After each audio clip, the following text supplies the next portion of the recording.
انہوں نے ظاہر ہے پریس کانفرنسز کی تھی، انڈیا کی مدد لینے کا الزام بھی عائد کیا تھا، اور دوسرے الزامات جو سیاسی مخالفین پر لگائے جاتے ہیں ہمیشہ اس حکومت کا وتیرہ ہے۔ شاہ محمود قریشی صاحب نے لگائے، عمران خان صاحب نے خود لگائے الزام کہ یہ جی مودی کی زبان بول رہے ہیں، تو اسی طرح کے الزامات جنہوں نے TLP پر بھی لگائے تھے، تو اس لیے پھر یہ تاثر ایک خبر آئی تھی کہ جی ان کو اٹھا دیا گیا تھا، انہوں نے کہا کہ ان کے ہوتے ہوئے مذاکرات نہیں ہوں گے۔ بعد میں وہ طاہر اشرفی صاحب نے تردید کی کہ جی ایسا کچھ نہیں ہے۔ فواد چوہدری صاحب نے کہا تو میں تو بیٹھنا ہی پسند نہیں کرتا، فواد چوہدری صاحب کا بھی اپنا اسٹائل ہے، انہوں نے کہا وہ کیا مجھے اٹھائیں گے، میں ان کے ساتھ بیٹھنا ہی نہیں پسند کرتا۔ تو بہرحال تو معاملہ جو ہے پھر میں گزارش کر رہا تھا کہ اسی کے گرد گھوم رہا ہے ابھی بھی یہ سوال ہے کہ جی کیا ہوگا، کیونکہ جو لانگ مارچ کرنے والے ہیں وہ سڑک تو انہوں نے خالی کر دی، GT روڈ تو چل پڑی، لیکن وہ ادھر بیٹھے ہوئے ہیں۔ اب اس میں 5 دن لگتے ہیں، 2 دن لگتے ہیں، 4 دن لگتے ہیں، ہفتہ لگتا ہے، 10 دن لگتے ہیں، جتنے دن بھی لگیں گے یہ لوگ بیٹھے رہیں گے۔ اب عمران خان صاحب جو ہیں، وزیر اعظم عمران خان صاحب، انہوں نے آج اپنی جو کور کمیٹی ہے اس کو بتایا ہے کہ جی معاہدہ کیا ہوا ہے۔ اب اس میں معاہدہ کیا ہوا یہ نہیں بتایا، کیوں ہوا ہے یہ بتایا ہے کہ میں نہیں چاہتا تھا کہ خون خرابہ ہو، لہٰذا میں چاہتا تھا کہ مذاکرات کے ذریعے مسئلے کا حل نکالا جائے۔ لیکن اس سے پہلے جب وہ بدھ کو سعودی عرب سے آئے تھے، منگل کو آئے تھے سعودی عرب سے، شیخ رشید صاحب سے ان کی بریفنگ ہوئی، اور بریفنگ میں شیخ رشید صاحب نے بتایا کہ جی ہم نے یہ معاملات طے کیے ہیں، اور بدھ کو کابینہ کا اجلاس تھا، کابینہ کے اجلاس کے بعد اجلاس ہوا نیشنل سیکورٹی کمیٹی کا، تو ان اجلاسوں کے بعد عمران خان صاحب نے ان اجلاسوں میں سے جو خبریں آئیں کہ خان صاحب نے کہا کہ تم دو کوئی طاقت کا استعمال کرے، کوئی یہاں پر ہم بلیک میل نہیں ہوں گے، اور اگر جو بھی قانون کو ہاتھ میں لے تو ان کے ساتھ سختی کی جائے گی، ریاست کی رٹ بحال رکھی جائے گی۔ اور پھر انہوں نے رینجرز کی تعیناتی کا بھی فیصلہ ہوا کہ رینجرز تعینات کی جائے گی، رینجرز کے ماتحت پنجاب پولیس کر دی گئی۔ یہ سارا کچھ وزیر اعظم عمران خان صاحب نے کیا۔ تو اس کے بعد وہ جو شیخ رشید صاحب نے پریس کانفرنس بھی کر دی تھی، تو وہ عمران خان صاحب نے ایک وہ جو اجلاس میں باتیں کچھ الگ کی تھی، وہاں پر انہوں نے مذاکرات کی بات نہیں کی تھی۔ مذاکرات کی بات کو پھر شاہ محمود قریشی صاحب نے بتایا کہ جی مذاکرات جو ہے نا وہ تو نیشنل سیکورٹی کمیٹی کے اجلاس میں فیصلہ ہوا کہ مذاکرات سے مسئلہ حل کیا جائے۔ عمران خان صاحب نے تب کہا تھا کہ نہیں، طاقت کا استعمال کریں، ان کو یہاں سے اٹھائیں اور جو بھی کرنا پڑے کریں۔ یہ خبریں ہوئیں اور اس کی اس وقت حکومت نے تردید نہیں کی۔ فواد چوہدری صاحب نے بھی کہا، ان کے ٹویٹس بھی موجود ہیں، اور انہوں نے تو وہ شعر بھی ٹویٹ کر دیا تھا، مفاہمت نہ سکھا جبر ناروا سے مجھے، میں سر بکف ہوں لڑا دے کسی بلا سے مجھے، وہ انہوں نے ٹویٹ بھی کر دیا تھا۔ ظاہر اسی جذبے کے تحت کیا تھا کہ ہمارے وزیر اعظم جو کپتان ہیں وہ کہتے ہیں کہ نہیں، ہم نے ڈٹ کے رہنا ہے اور ریاست کی رٹ رکھنی ہے، مضبوط کرنی ہے۔ تو بہرحال تو اب یہ جو معاملہ جو کور کمیٹی میں عمران خان صاحب نے بتایا کہ نہیں، ہم نے مذاکرات سے مسئلہ حل کرنے کا فیصلہ کیا تھا۔ اب ظاہر ہے وہ فیصلہ تو بعد میں قومی سلامتی کمیٹی کے اجلاس میں ہوا۔ تو وہ جو بات کر رہے ہیں فاروقی صاحب کہ 100% معاملہ جو ہے آرمی چیف صاحب نے، یا 1000% آرمی چیف صاحب کی کرامات کی وجہ سے معاہدہ ہوا ہے، تو اس کی ہوتی ہے تصدیق۔ ایک تو انہوں نے یہ معاملے پہ وہاں پر لوگوں اپنے جو کور کمیٹی کو اعتماد میں لیا کہ ہم نے کیوں کیا ہے، کیا کیا ہے یہ نہیں بتایا، کیا کیا ہے میں وہ بھی ہے نا، وہ کالعدم حیثیت جو ہے، جو خبریں آ رہی ہیں، جو مفتی منیر صاحب کہہ رہے ہیں اور اس کی حکومت تردید نہیں کر رہی کہ TLP کی کالعدم حیثیت جو ہے وہ ختم کر دی جائے گی اور وہ ایک پولیٹیکل پارٹی کے طور پہ آئے گی آگے، تو وہ ظاہر معاملہ، تو وہ آگے چل کر عمران خان صاحب کے لیے بہت بڑا، نون لیگ کو تو انہوں نے نقصان پہنچایا ہی نا، TLP ایک پولیٹیکل پارٹی بن کر، کیونکہ نون لیگ کے دور میں دھرنا انہوں نے دیا تھا، اور نون لیگ کہ وہ جو ایشو بنا تھا اس میں نون لیگ کے اوپر الزام تھے، جس پر پھر حملہ بھی ہوا تھا ان کے وزیر داخلہ احسن اقبال صاحب پر۔ تو اس کا یہ تھا کہ جو سمجھا جا رہا تھا کہ بائی ڈیزائن ایک TLP کو بنایا گیا تھا کہ پنجاب میں جہاں عمران خان صاحب کی یا PTI کو جتوایا جا سکتا ہے وہاں سے جتوایا جائے، اور جہاں پر ٹیکنیکلی ہروایا جا سکتا ہے، یعنی ووٹ ان کا ڈائیورٹ کیا جا سکتا ہے، ووٹ خراب کیا جا سکتا ہے، وہاں پر پھر TLP کے لیے وہ مخصوص خاص ایک نشستیں تھیں جو نون لیگ والے الزام لگاتے ہیں کہ 35 سے 38 نشستیں ایسی تھیں جہاں پر ہمارا ووٹ خراب کیا گیا TLP کو مضبوط کر کے، TLP کو لا کر۔ تو اب سوال یہ ہے کہ عمران خان صاحب اپنی کور کمیٹی میں آئندہ عام انتخابات کی تیاری، بلدیاتی انتخابات کی تیاری، یہ سارے معاملات ڈسکس کیے ہیں۔ اب ایشو یہ ہے کہ پچھلی بار کیونکہ حکومت میں نون لیگ تھی، تو جو TLP نے جو نعرہ لگایا تھا جو ایجنڈا تھا ان کا، ظاہر ہے وہ ایک ریلیجس پارٹی ہے یا پارٹی کالعدم ابھی تک ہے، تو ایک ریلیجس لوگ ہیں، تو ان کا جو نعرہ تھا وہ اس وقت کی حکومت کے اگینسٹ چلا تھا. تو اب جو نعرہ ہے وہ کیا اب کی حکومت کے خلاف نہیں چلے گا؟ جب ان کی کالعدم حیثیت ختم ہو جائے گی، جب الیکشن لڑ سکیں گے، تو آگے بلدیاتی انتخابات آ رہے ہیں، اس کے بعد جنرل انتخابات آ رہے ہیں. تو یہاں پر آ کر عمران خان صاحب جو ہے وہ اپنی پارٹی کو کوئی جواب نہیں دے پا رہے کہ بھائی اگر یہ الیکشن لڑیں گے تو پھر جو نقصان انہوں نے نون لیگ کو پہنچایا تھا وہ تو تھوڑا تھا. نون لیگ تو حکومت نہیں بنا سکی تھی نا، ہم تو بطور پارٹی پھر فارغ ہو جائیں گے.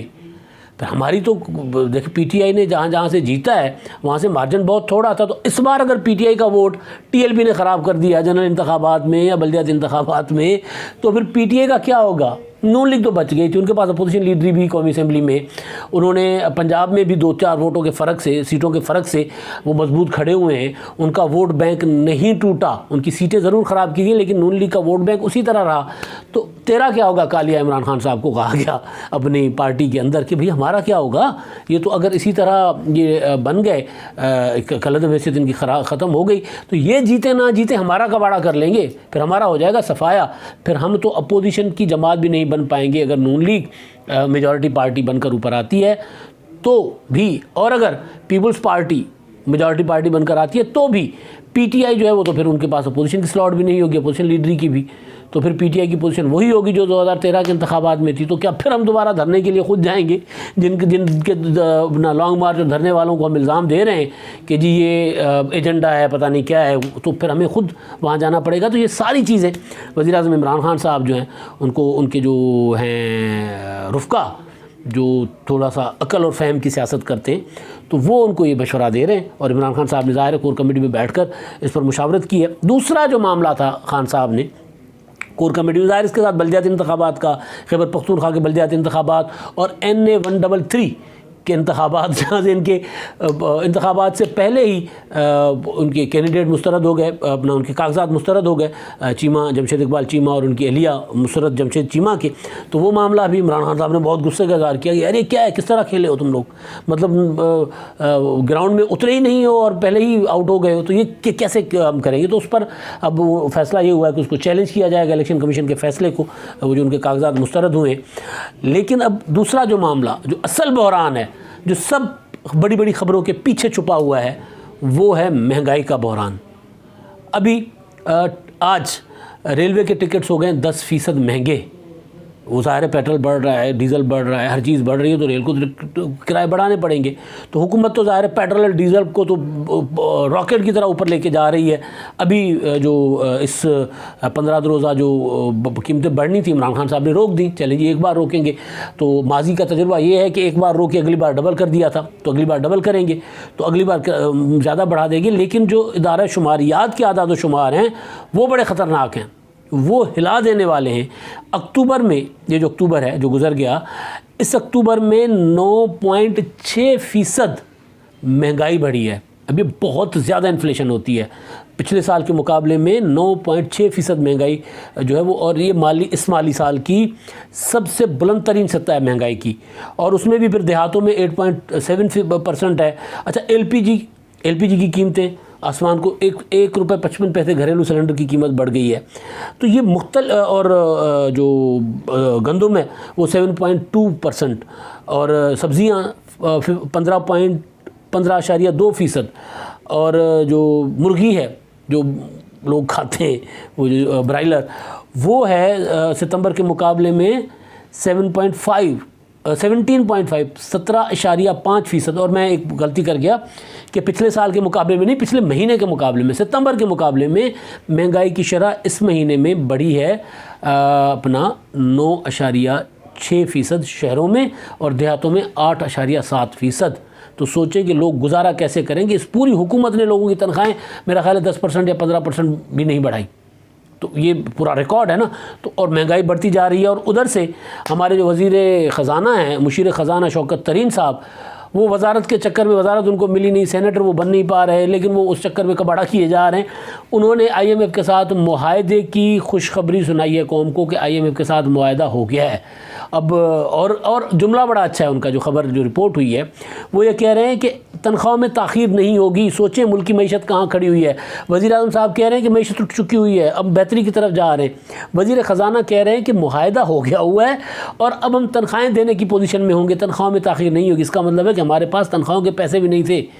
وزیر خزانہ اگر یہ کہیں کہ تنخواہوں میں تاخیر نہیں ہوگی تو اس کا مطلب یہی ہے، اور IMF کے ساتھ معاہدہ ہو گیا، اس کا مطلب ہے کہ انتظار کریں، بجلی اور بڑھے گی، گیس کا بحران آ رہا ہے، گیس مزید مہنگی ہوگی، اور پیٹرولیم کی قیمتیں اور بڑھیں گی، اور اس کے بعد پھر دال، چاول، آٹا، روٹی، ہر چیز کو پر لگ جائیں گے، اور پھر لوگ جو آج ایک نوالا کھاتے ہیں، وہ جو کہا تھا نا کہ 9 نوالے کم کھائیں اور 9 دانے چینی کے کم کھائیں، وہ گنڈا پور صاحب نے، تو پھر لوگ جو 9 نوالے بھی کھاتے ہیں نا، وہ 9 نوالے بھی لوگوں کو نصیب نہیں ہوں گے۔ وہ ہے اصل بحران، جو پہلے نوٹیفیکیشن کے پیچھے چھپا ہوا تھا، اب دھرنوں کے پیچھے چھپا ہوا ہے۔ آپ دیکھیں کہ اپوزیشن کے جو مظاہرے ہو رہے ہیں اس میں بہت زیادہ لوگ شریک ہو رہے ہیں، لیکن کیونکہ میڈیا پر دھرنا، میڈیا پر نوٹیفیکیشن، میڈیا پر دیگر سیاسی معاملات چل رہے ہیں، تو یہ والے معاملات پیچھے چھپ رہے ہیں۔ یہ بحران ہے جو حکومت کو گلے پڑے گا۔ اب تک کے لیے اتنا ہی، اللہ حافظ۔